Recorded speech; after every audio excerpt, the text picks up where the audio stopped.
A doni t'ju shtohet furnizimi? Jepni hua Allahut.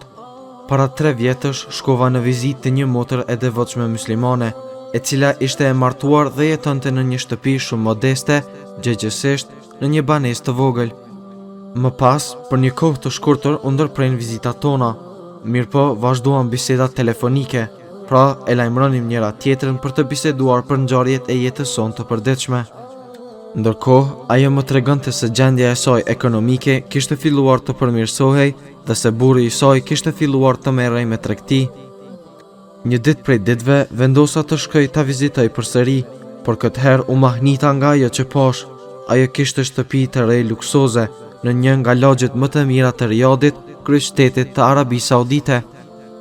Që nga momenti kur hyra brenda, thosha, mashallah, te barekallah, dhe sinqerisht u mahnita nga ajo që pash, shtëpi luksoze, mobilje të reja dhe pamje mahnitse të interierit të shtëpisë.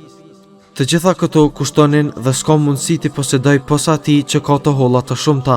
Me këto fjalë nuk e kam për qëllim të paksoj nga vlera e kësaj motre dhe burrit të saj, por gjendja e mëhershme e tyre ekonomike më bëri të habite me atë që po shihja. Pasi që kaluan disa qaste dhe u luta që Allahu t'i jap begati, më nxiti diçka që ta pyes se ku qëndron fshehtësia e përmirësimit të gjendjes së tyre materiale. Kurse ajo më përgjigj, subhanallah, unë doja ta hapi këtë çështje me ty dhe të flasim. Por, gjithsesi, mirë që më pyete e para. Ti e di se gjendja jonë materiale ishte e dobët, por unë, së bashku me burrin, sollëm vendim që ta vendosim një kuti në dhomën e fjetjes dhe për çdo ditë kur të zgjohemi të lëm të holla në të, në mënyrë që t'i tubojmë dhe t'i japim lëmosh.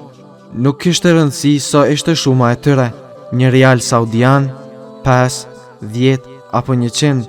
Qëllimi ishte të vendosim ca të holla në atë kuti dhe të bëhemi sikurse ata, për të cilët i dërguari Allahut, paqja dhe bekimet e Allahut qofshin mbi të, kanë thënë se nuk ka ditë që nuk zbresin ëngjëjt prej Allahut dhe të thonë: O Allah, jepi atij që jep dhe shkatroja pasurinë atij që nuk jep.